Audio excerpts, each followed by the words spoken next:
오늘 주신 말씀 열왕기상 18장 41절로 46절입니다.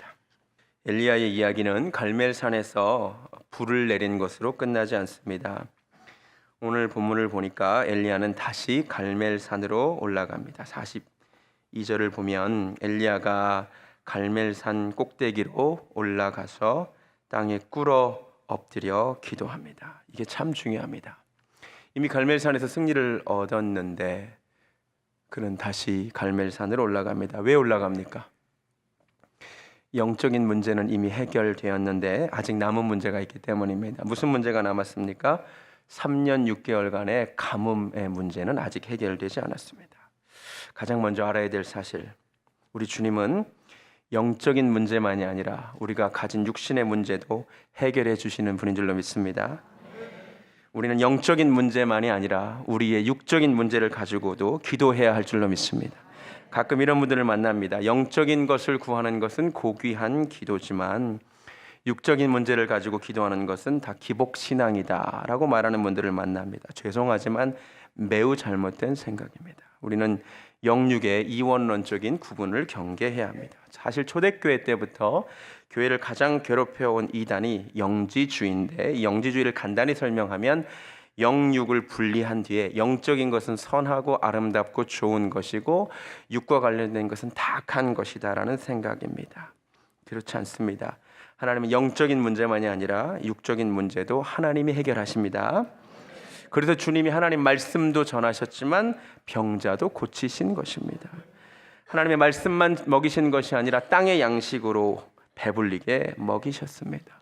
우리가 균형 있는 신앙생활을 하기 원합니다. 물론 우선순위는 분명합니다. 먼저 영적인 문제를 해결하는 것입니다. 지난주에 말씀드렸듯이 먼저 그의 나라와 그의 의를 구하는 것입니다. 그러면 이 모든 것을 더 하실 줄로 믿습니다. 우선순위의 문제지 이것과 저것의 문제가 아닙니다. C.S. 루이스라는 사람이 이런 말을 했습니다. 사탄은 우리로 하여금 너무 영적인 것만 구하게 만든다. 그래서 정작 필요한 것은 구하지 못하게 만든다. 아니, 받아야 할 것을 받지 못하게 만든다. 귀담아야 할 말이라고 생각합니다. 절대로 내가 가진 구체적인 문제를 해결해 달라는 기도를 어떤 수준이 낮은 기도로 생각하지 마시기 바랍니다. 성경을 보면 구체적인 삶의 문제를 가지고 하나님께 드린 간절한 기도가 얼마나 많은지 모릅니다. 야곱 인생의 최고의 기도는 무엇입니까? 그가 야복 강가에서 드린 기도입니다. 그가 기도를 드린 이유는 무엇입니까? 영적 축복을 위한 것이 아니었습니다. 형과의 해결되지 않은 관계를 놓고 기도한 것입니다. 형이 나를 잡아 죽이려고 하니까 살려달라고 기도한 것입니다. 성경에서 가장 간절한 기도는 내가 가진 구체적인 문제를 하나님께 해결해 달라는 기도였습니다. 오늘 이 밤에 우리가 각자 가진 문제를 놓고 하나님께 기도하는 밤이 되기를 원합니다. 먼저 영적인 문제가 해결되기를 원하지만 동시에 우리가 가진 구체적인 문제를 놓고 기도할 때 하나님, 제 건강의 문제를 주께 맡기오니 해결하여 주시옵소서. 내 사업의 문제, 내 자녀의 문제, 관계의 문제 아버지 도와주시옵소서. 그때 주님이 역사하실 줄로 믿습니다. 두 번째, 41절을 보니까 엘리야가 아합에게 이르되 올라가서 먹고 마시소서, 큰 빗소리가 있나이다. 그러니까 아합이 진짜 먹고 마시러 올라가고 엘리야는 갈멜산 꼭대기로 올라가서 땅에 꿇어 엎드려 기도합니다. 대조적인 두 모습이 나옵니다. 아합은 먹고 마시러 가고 엘리야는 기도하러 갑니다. 그리고 오늘 본문은 분명히 말합니다. 역사는 먹고 마시는 자를 통해서가 아니라 기도하는 자를 통하여 이루어졌습니다. 여러분, 먹고 마시는 자입니까? 기도하는 자입니까? 교회는 가만히 보니, 특별히 한국 교회는 만민이 기도하는 집이면서 동시에 먹고 마시는 곳입니다. 우린 주일마다 점심 꼭 먹어야 되는 민족이잖아요. 맞습니까? 자칫 잘못하면 여러분 교회에서 먹고 마시는 자가 될 수 있습니다. 먹고 마시고 돌아가는 자가 될 수 있습니다. 내 집은 만민의 기도하는 집이라고 했습니다. 교회 절실히 필요한 사람은 먹고 마시는 자가 아니라 기도하는 자입니다. 기도는 사명이면서 동시에 특권입니다. 기도하는 자에게는 특권이 있습니다. 오늘 본문에 기도하는 자에게 먼저라는 특권이 있음을 알게 됩니다. 세 가지 먼저가 나옵니다. 첫 번째, 엘리야는 먼저 보는 자입니다. 손바닥만한 작은 구름에서 큰 비를 보는 사람입니다. 어떻게 작은 구름, 손바닥만한 작은 구름에서 큰 비를 봅니까? 기도하는 자이기 때문에 가능합니다. 가만히 보니 그는 먼저 듣는 자입니다. 큰 빗소리를 듣는 자입니다. 그렇죠? 41절에 큰 빗소리가 있나이다. 아무것도 안 보이는데 빗소리를 먼저 듣습니다. 기도하는 자는 먼저 보고 먼저 듣습니다. 그리고 또 한 가지 앞서 하는 것이 있는데 오늘 본문 마지막에 엘리야는 아합 앞에서 달려갑니다. 기도하는 자는 앞서 달려가는 자가 됩니다. 먼저 보게 되고 먼저 듣게 되고 앞서 달려가게 됩니다. 우리가 엘리야와 같이 기도함으로 하나님의 역사를 먼저 보고 먼저 듣고 먼저 달리는 자가 되기를 원합니다. 아멘. 제가 여러 번 말씀드렸죠. 제가 유학 오기 전 2008년도 일입니다. 벌써 지금부터 9년 전 일입니다. 유학 오기 전날 부모님과 기도하는데 너무 신기해요. 생각할수록 유학 가는 아들에게 미국에서 하나님의 교회를 세우는 게 하나님의 뜻인 것 같다는 말씀을 주셨어요. 지금 생각해보면 참 놀라워요. 기도하는 자에게 하나님 먼저 알려주시는 것입니다. 아모스 3장 말씀에 이런 말씀이 있습니다. 주 여호와께서는 자기의 비밀을 그 종 선지자들에게 보이지 아니하시고는 결코 행하심이 없으시리라. 아멘. 기도하는 종들에게 하나님 먼저 보이십니다. 아멘. 우리 교회를 통해 하나님이 하시고자 하는 구원의 역사가 있는 줄로 믿습니다. 그걸 먼저 아는 자는 기도하는 자입니다. 기도하면 우리 교회를 향하신 하나님의 뜻을 먼저 합니다. 기도하는 자는 먼저 듣고 한 발 앞서서 먼저 행합니다. 제일 불쌍한 사람, 언제나 남보다 늦게 보고 언제나 남보다 늦게 듣고 언제나 남보다 늦게 움직이는 불쌍한 사람 되지 않기를 바랍니다. 세 번째, 오늘 본문은 누가 리더인가 혹은 누가 리더가 되어야 하는가 굉장히 중요한 이슈를 던져줍니다. 이스라엘의 리더는 누구입니까? 이스라엘의 리더는 분명 아합 왕입니다. 맞습니까? 아합 왕이 포지션상 리더입니다. 그런데 오늘 본문을 보면 리더로서 작동하는 사람은 엘리야입니다. 그렇죠? 엘리야가 아합 왕에게 포지션상 리더에 있는 아합에게 먹고 마시러 가라 그러고 본인은 기도하러 갑니다. 다시 말씀드립니다. 포지션상 아합이 리더지만 실제 기도하는 엘리야가 리더입니다. 누가 리더입니까? 교회의 리더는 과연 누구입니까? 포지션, 직분자가 아닙니다. 기도하는 자가 교회의 리더인 줄로 믿습니다. 아니, 기도하는 자가 교회 리더가 되어야만 합니다. 여러분 혹시 백경이라는 소설을 아십니까? 몰비딕이라고 아십니까? 흰고래 모비딕 아세요? 모르세요? 유명한 소설입니다. 1851년도에요. 허먼 멜빌이라는 사람이 쓴 장편 소설이고 영화로도 여러 차례 만들어졌습니다. 하나 포스터 보여주시면 바로 이 거대한 그 하얀색 향유 고래 이야기 아세요? 이 책에는 이게 나중에 영화로도 만들어졌는데 이 흰고래 모비딕에게 한쪽 다리를 잃고 복수심에 불타는 선장이 주인공으로 등장합니다. 이 책을 읽으신 분은 아십니다. 이 선장을 사로잡은 것은 이 고래를 향한 복수입니다. 이 고래를 잡아 죽여야 됩니다. 이 몰비딕을. 그런데 이 선장의 이 복수심 때문에 결국 배 안에 탄 모든 사람들이 어려움을 겪다가요, 이 고래 잡다가 다 죽고 한 사람 남는 이야기가 바로 이 책 이야기입니다. 그런데 여러분, 이 책에 등장하는 이 배 선장의 이름이 뭔지 아십니까? 아합입니다. 한번 보여주시고 등장인물 사진 제가 가져왔습니다. 이 책을 펼치시면 이 선장, 사투를 벌이는 선장의 이름이 아합입니다. 성경적입니다. 그리고 이 책의 등장 부분에 선원들이 배를 타려고 하는 순간 한 미치광이로 여겨지는 사람이 말합니다. 절대로 이 배를 타면 안 된다. 피코드호에 타겠다고 영혼을 팔겠다는 거요. 제정신이 아니군이라는 대사를 남기는 사람이 있습니다. 근데 사람들이 아무도 이 미치광이의 말을 듣지 않습니다. 재밌게도 이 사람의 이름은 엘리야입니다. 굉장히 성경적인 배경을 가지고 있고 일부러 작가가 그 선장의 이름은 아합으로 이 미치광이의 이름은 엘리야로 적은 것입니다.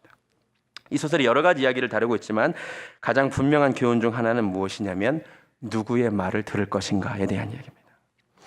선장이 포지션상 리더입니다. 사람들은 이 선장 아합의 말을 들어야 할 것이라고 생각합니다. 그런데 그 선장의 말을 들으면 죽습니다. 엘리야의 말을 들으면 삽니다.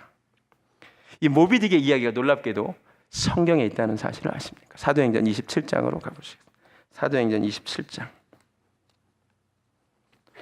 사도행전 27장 10절 9절부터 볼까요? 사도행전 27장 9절. 바울이 포로가 된 채 로마로 가는 그런 장면이 기록되어 있습니다. 배를 타고 있는데 사도 바울이 이런 말을 합니다. 사도행전 27장 9절. 여러 날이 걸려 금식하는 절기가 이미 지났으므로 항해하기가 위태한지라 바울이 그들을 권하여 말하되 여러분이요 내가 보니 이번 항해가 하물과 배만 아니라 우리 생명에도 타격과 많은 손해를 끼치리라. 비전문가인 죄수인 바울이 말하기를 항해하면 안 된다는 것입니다. 그런데 11절 백부장이 선장과 선주의 말을 바울의 말보다 더 믿더라. 이 말은 선장과 선주는 가도 된다고 말했다는 말입니다. 아시겠어요? 똑같습니다. 포지션상 선장이 리더입니다. 선주가 리더입니다. 그리고 그들이 전문가입니다. 그런데 그 사람들 말을 들으면 좋을 것 같은데 기도하는 바울이 옳았습니다. 이게 그래서 그 유명한 광풍을 만나서 난파를 당하는 장면이 나옵니다. 그리고 21절에 사도 바울이 이렇게 말합니다. 난파당한 뒤에 유라굴로라는 광풍을 만나서 난파당한 뒤에 21절 여러 사람이 오래 먹지 못하였음에 바울이 가운데 서서 말하되 여러분이요 내 말을 듣고 선장의 말이 아니라 내 말을 듣고 글에 대해서 떠나지 아니하여 이 타격과 손상을 면하였더라면 좋을 뻔하였느니라. 아멘. 포지션상 리더가 아니라 기도하는 자의 말을 듣는 것이 더 좋습니다. 아멘. 그렇다면 이런 결론을 내릴 수 있습니다. 제일 좋은 것이 무엇이냐? 포지션상 리더에 있는 자리에 있는 사람이 기도하는 사람이 되는 것이 제일 좋습니다. 맞아요. 포지션상 리더에 있는 사람이 기도하는 것만큼 안전한 공동체는 없습니다. 여러분이 한 가정의 포지션상 리더는 누구입니까? 아버지 맞습니까? 이걸 인정하지 않으려는 분들이 너무 많은 것 같아요. 남편과 아버지가 기도하는 집안에 소망이 있습니다. 아멘. 기도하는 자가 리더가 되어야 하기 때문에 우리 교회 리더의 자리에 계신 분들이 기도하는 분들이 되시기를 바랍니다. 본문으로 돌아와서 성경을 보면 43절에 그의 사환에게 이르되 올라가 바다 쪽을 바라보라. 그가 올라가 바라보고 말하되 아무것도 없나이다. 이르되 7번까지 다시 가라. 그런데 7번째 이르러서는 손만한 작은 구름을 봅니다. 엘리야가 이번에 비를 내려달라는 기도에 대한 응답을 몇 번 기도하고 받았습니까?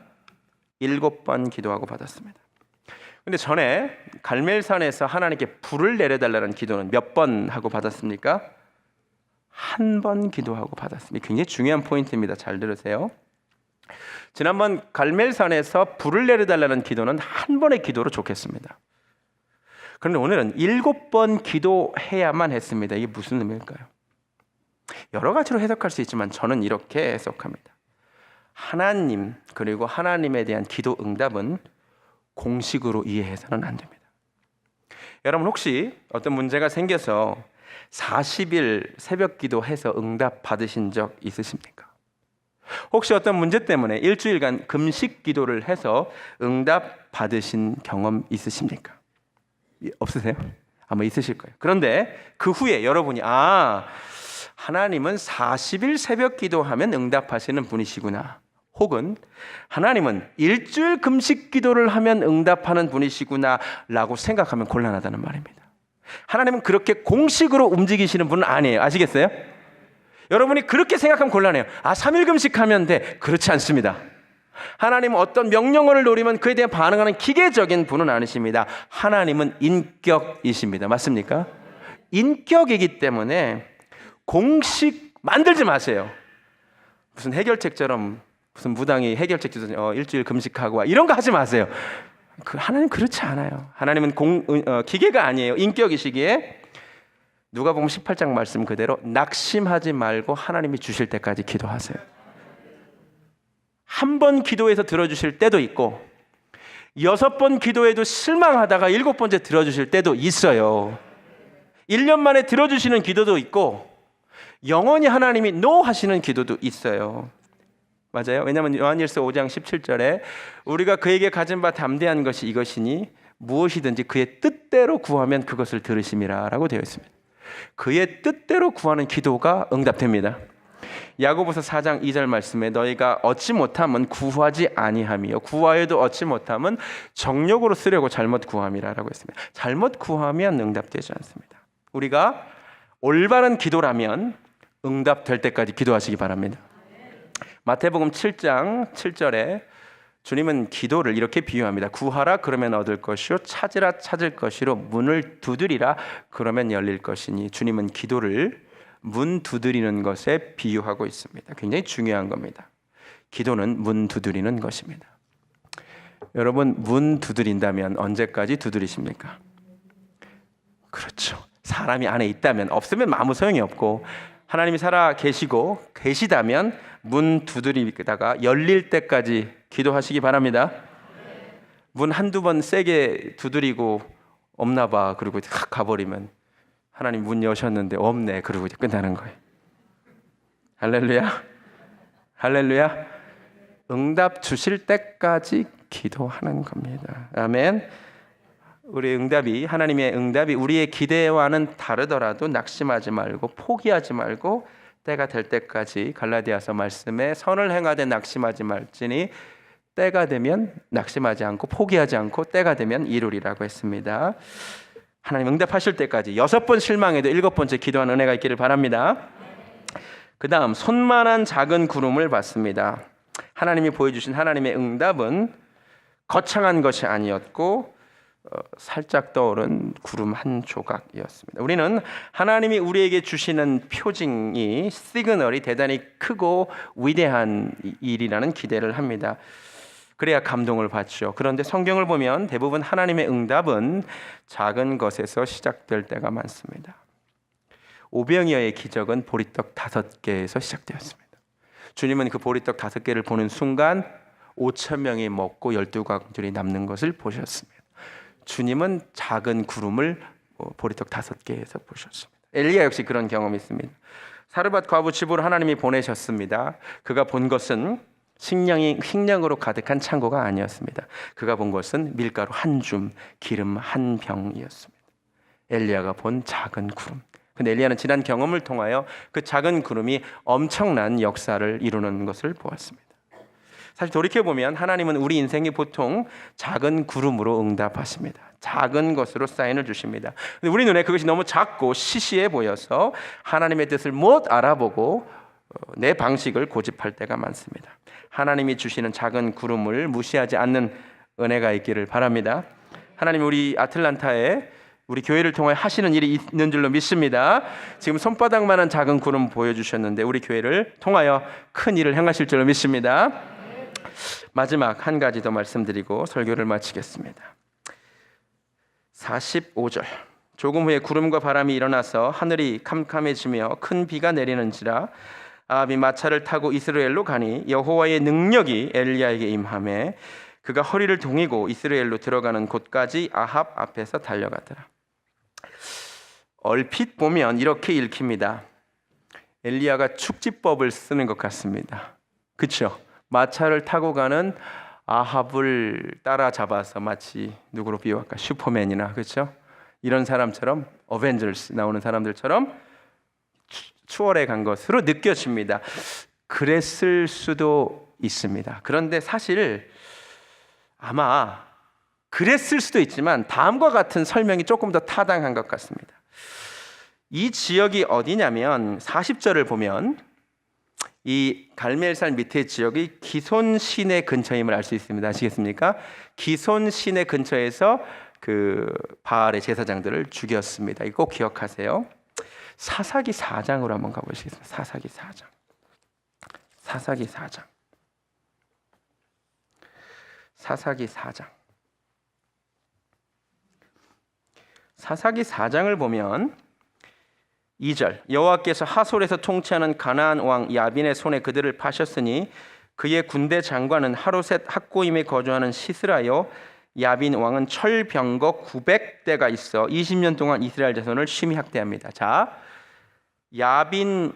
가나안 왕 야빈에게 철병거 900대가 있어서 이스라엘 백성들을 통치했습니다. 근데 하나님이 사사 드보라를 통해서 이를 구원해 내시거든요, 이스라엘을.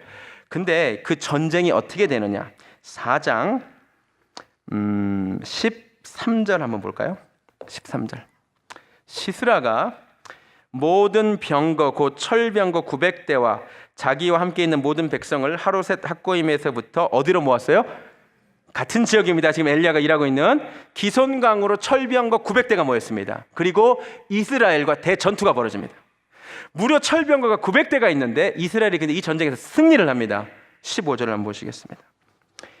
여호와께서 바락 앞에서 시스라와 그의 모든 병거와 그의 온 군대를 칼날로 혼란에 빠지게 하심에 시스라가 병거에서 내려요. 걸어서 도망한지라. 그래서 이스라엘이 승리합니다. 이렇게 보면 하나님이 병거 바퀴를 어떻게 움직이지 못하게 했나 보다로 들리잖아요. 사사기 5장으로 가보시면 이날 승리한 뒤에 드보라가 승리의 노래를 부릅니다. 아시겠어요? 드보라의 노래 5장 4절에 기가 막힌 말씀이 있습니다. 어떻게 승리했느냐? 여호와여, 주께서 세일에서부터 나오시고 에돔들에서부터 진행하실 때, 그 다음 줄 주세요. 땅이 진동하고 천둥이 치고요, 하늘이 뭐를 내려요? 물을 내리고 구름도 물을 내렸나이다. 산들이 여호와 앞에서 진동하니 이해가 되세요? 사실 그날 여호와께서 어떻게 역사하셨냐? 많은 비를 내리셨습니다. 그 기손강가 이스라엘 평지가 많은 비가 내리면 엄청나게 질퍽해지는 지역이랍니다. 철병거 900대가 있어도 병거가 움직이지 못하는 진흙땅으로 변해버린다는, 깨달아지세요? 철병거 900대가 있었는데 이게 왜 아무 소용이 없어졌냐면 하나님이 갑자기 엄청난 비를 한꺼번에 내려버리셔가지고 진흙에 다 스탁돼 버렸어요. 그러니까 병거를 쓸 수가 없어서 병거에서 나와서 걸어가니까 이스라엘 백성들이 쳐 죽인 겁니다. 깨달아지세요? 이거를 염두에 두고 오늘 본문을 보면 이렇게 해석할 수 있습니다. 엘리야가 진짜 축지법을 썼을 수도 있고요. 지금 비가 내리고 있잖아요. 아합이 먼저 출발했지만 아합이 그 비에 막혀버립니다. 본문 한번 보실래요? 다시 돌아와서 사사기 18절에 보면은 사사기 18장으로 돌아오면 44절에 18장 열왕기상 18장 44절에 엘리야가 이렇게 말합니다. 아합에게 말하기를 비에 막히지 아니하도록 마차를 갖추고 내려가셔서. 왜 막혀요? 비가 내리면 마차가 움직일 수 없기 때문입니다. 아마 이랬을 가능성이 좀 더 높습니다. 아합이 먼저 출발하긴 했지만 큰 비가 내리는 통에 마차가 더 이상 앞으로 갈 수가 없습니다.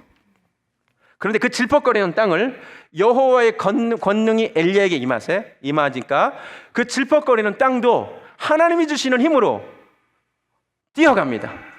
지치지 않고 뛰어갑니다. 그리고 스톱되어 있는 아합을 제치고 앞에까지 걸어갑니다. 저는 이게 더 은혜가 됩니다. 여러분, 하나님의 권능이 임하면 남들은 환경에 걸려 넘어지나 우리는 환경에 걸려 넘어지지 않을 줄로 믿습니다. 할렐루야. 환경이 비에 질퍽거리니까 아합은 넘어져 있는 그때에 엘리야는 그 환경에 굴하지 않고 넘어집니다. 지치지 않고 뛰어갑니다. 여호와를 앙망하는 자는 새 힘을 얻으리니. 할렐루야. 소년이라도 곤비하며 장정이라도 넘어지되 오직 여호와를 앙망하는 자는 새 힘을 얻으리니 독수리의 날개치며 올라감 같을 것이요 걸어가도 피곤치 않다고 그랬습니다. 달려가도 곤비치 않다고 했습니다. 지금 시대는 사람들이 이렇게 말하는 시대입니다. 환경이 매우 어렵다. 부흥 안 되는 시대다. 환경을 얘기하는 시대입니다. 다 환경에 질퍽거려 있습니다. 다 환경 때문에 어렵다고 말합니다. 앞으로 나아갈 수 없다고 말합니다. 그런데 그 사실을 아십니까? 여호와의 권능이 임하면 환경을 이기게 될 줄로 믿습니다. 우리 교회 부흥이 안 되는 이 시기에 부흥되고 있습니다. 할렐루야. 여러분도 마찬가지입니다. 불경기다 그런 얘기 하지 마세요. 사업이 안 되는 불경기에 남들이 환경에 넘어지나 여호와를 앙망하는 자는 새 힘을 얻으리니 환경에 넘어가지 않고 앞서가는 자가 될 수 있을 줄로 믿습니다. 그런 복이 여러분 한 사람 한 사람에게 넘치는 밤이 되기를 소원합니다. 말씀을 마칩니다. 6가지 말씀드렸습니다. 첫 번째, 영적인 문제를 위해 기도해야 하지만 우리가 가진 구체적인 육적인 문제를 놓고 기도하시기 바랍니다. 하나님이 들으십니다. 먹고 마시는 자가 아니라 기도하는 자가 되기를 원합니다. 기도하는 자는 먼저 보고 듣고 행합니다. 누가 리더입니까? 포지션에 있는 자가 아니라 기도하는 자가 리더입니다. 그렇다면 리더는 기도하는 자가 되어야 합니다. 하나님은 어떤 공식으로 응답하시는 분이 아닙니다. 하나님을 공식화하지 마십시오. 하나님은 인격이십니다. 그분이 응답하실 때까지 문 두드리시기 바랍니다. 작은 구름, 손바닥만한 구름을 무시하지 마시고 신뢰하시기 바랍니다. 남들은 질퍽거리는 환경에 넘어질 때 우리는 여호와의 권능으로 말미암아 앞서 달려가는 자들이 되기를 원합니다. 찬양하겠습니다. 우리 함께 기도해. 이 밤에 우리 함께 기도함으로써 우리의 모든 영적인 문제와 육적인 문제가 해결되는 밤 되기를 원합니다. 하나님 역사하여 주시옵소서. 우리 함께 기도해. 모든 문제 가지고 주 앞에 나와 무릎 꿇고 긍휼 베푸시는 주 하늘을 향해 하나님이 해결하실 줄로 믿습니다.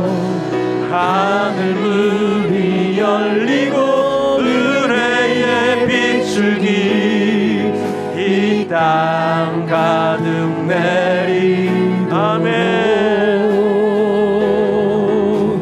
마침내 주 오셔서 의의 빛줄기 우리 위에 우리 함께 기도하기 원합니다. 우리 함께 기도해. 주 앞에 나와 무릎 꿇고 긍휼 베푸시는 주 하늘을 향해 우리가 두 손 들고 기도합니다. 두 손 들고 하늘 문이 열리고 은혜의 하나님 역사하여 주시옵소서. 이 땅 가득 내리도록 마침내 주 오셔서 의의 빛줄기 우리 위에 하늘 문이 열리고 하늘 문이 열리고 은혜의 빛줄기 이 땅 가득 내리도록 아멘. 마침내 주 오셔서 의의 빛줄기 우리 위에 부시도록 우리 시간 다 같이 두 손을 모으고 하나님 앞에 나왔습니다. 주여, 주님의 사랑이 나를 붙드실 때, 주님의 권능이 나를 붙잡으실 때 사람들은 환경에 넘어지고 앞으로 나아가지 못하나 우리는 독수리의 날개치며 올라감 같을 것이요 남보다 앞서가게 될 수 있을 줄로 믿습니다. 주여, 아버지 환경 탓하지 않기를 원합니다. 아버지 여호와의 권능이 함께 하시면 환경이 어떠하든 아버지 하나님 돌파해 갈 수 있을 줄로 믿습니다. 지금이 부응이 안 되는 때라고 하지만 아버지 우리 교회를 아버지 독수리의 날개침 같이 올라가게 하여 주시옵소서.